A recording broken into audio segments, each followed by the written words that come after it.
Olá, pessoal! Começando aqui a nossa aula sobre hash tables, as tabelas de espalhamento, na qual, além da gente definir o que é uma tabela de espalhamento, a gente vai começar a tratar aqui de dois aspectos importantes, que é o espalhamento, no caso a função de espalhamento, e as colisões.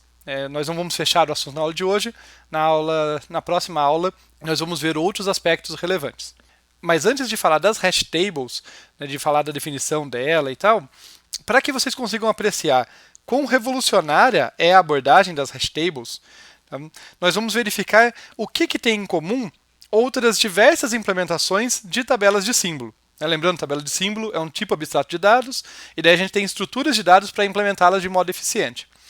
Vamos pensar aqui então que a gente está querendo fazer uma busca pelo elemento 7. Tá? Lembrando que a busca é meio que a operação fundamental da tabela de símbolos. Tem várias outras, mas essa é a operação mais básica. Como que a gente faz? Se for num vetor ordenado, imagina que eu tenho aqui os elementos de 1 a 7, essas são minhas chaves, e eu quero encontrar o elemento 7 aqui num vetor ordenado.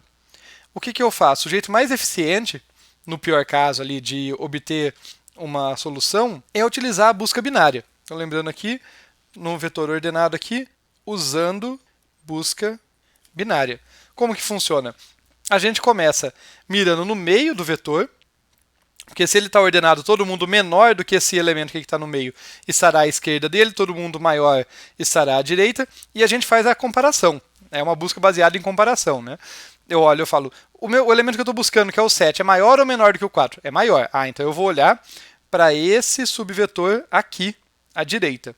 Daí eu vou para o meio desse, olho para o próximo elemento, que é o 6, e pergunto, o 7 é maior ou menor que ele? É maior. Daí eu olho para esse subvetorzinho que sobrou aqui, dou um salto para ele e encontro. Falo, opa, encontrei o 7, no caso. Então é essa que é a ideia da busca binária, relembrando vocês muito brevemente. Eu vou mirar no meio do meu vetor corrente e perguntar se a chave do elemento que eu estou buscando é maior ou menor do que a chave daquele elemento. E assim eu vou guiando a minha busca para a direita ou para a esquerda, dividindo sempre o vetor corrente em dois pedaços.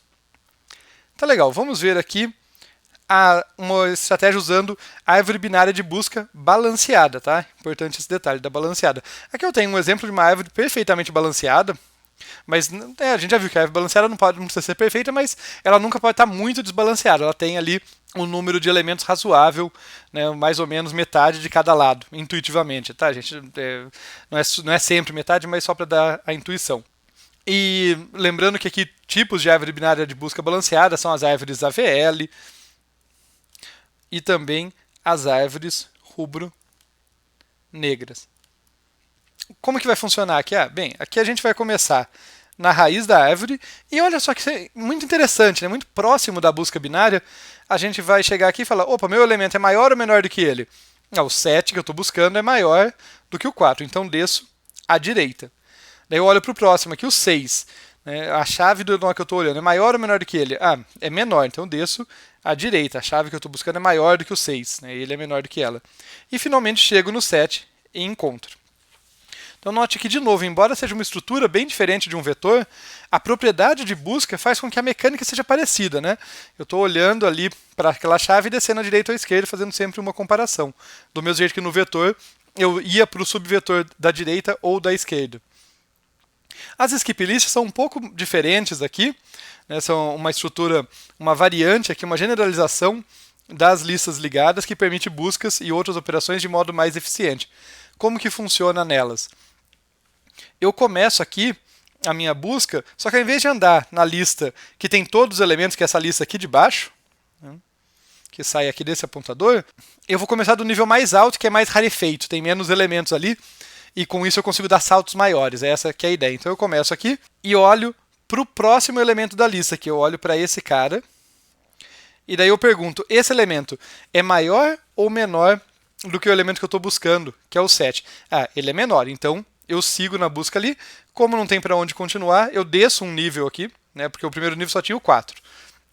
Eu desço para o nível de baixo e olho para a direita dele. Daí vai ter o elemento 6 ali.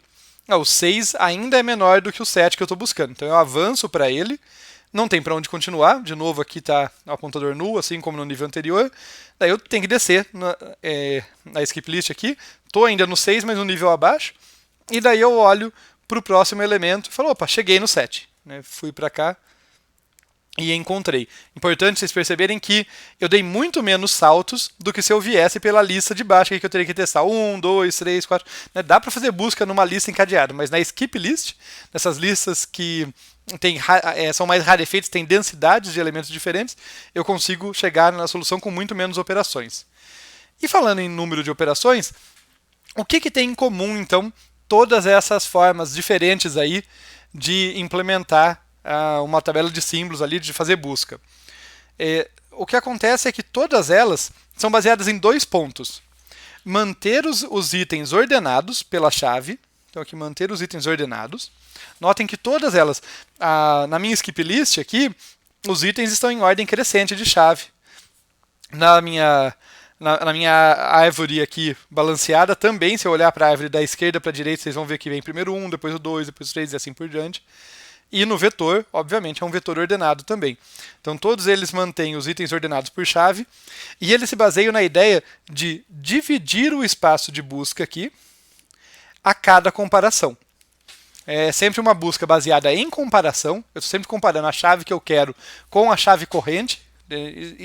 Ali pode ser de um nó, de uma célula, pode ser da posição do vetor, isso muda na estrutura de dados, mas tem sempre uma posição corrente, uma chave, eu estou comparando e daí eu decido se eu vou para o subespaço de busca à direita, que pode ser um subvetor, pode ser um pedaço da lista, pode ser uma subárvore, ou à esquerda. Então eu estou sempre pegando essa ideia, olha, eu mantenho os itens ordenados e daí fazendo uma comparação com um elemento que espero eu esteja no meio, né? Às vezes está exatamente no meio, como no caso do vetor, às vezes não vai ser exatamente isso, né, como nas outras estruturas, mas eu estou sempre dividindo esse espaço de busca e ou eu desço para um lado ou eu desço para o outro, é meio que essa a ideia.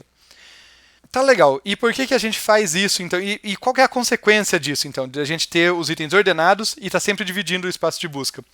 A consequência disso é que o resultado para todos esses métodos diferentes ali é que a busca leva tempo log de n. Como a busca domina a maior parte das operações, quase todas as operações vão levar tempo log de n, sendo n o número de itens no espaço de busca. Por que acontece isso? Vou aproveitar a oportunidade aqui para apresentar para vocês a definição mais intuitiva que eu conheço da operação de log. Tá? A operação de log, vamos pensar em log base 2. Tá?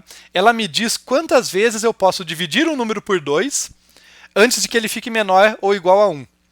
Então, o que o log me diz aqui é quantas vezes eu posso dividir o espaço de busca pela base, tá? Em geral é 2, mas na skip list, por exemplo, depende de como implementar, podem ser outras bases ali desse logaritmo. Mas a ideia é que em cada comparação que eu faço, eu estou fazendo uma divisão do espaço de busca por bases diferentes, tá? Por uma determinada base. E por isso, o número de operações total que eu vou ter que realizar é dado por um logaritmo. Tá? O que, a princípio, é muito bom, beleza.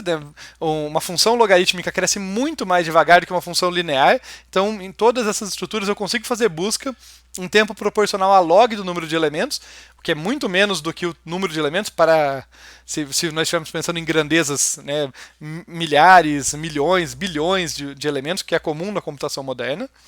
Mas ainda assim a gente está restrito a esse log, a gente não consegue gastar menos tempo do que esse log. Em geral, a gente vai gastar isso aí para fazer a busca.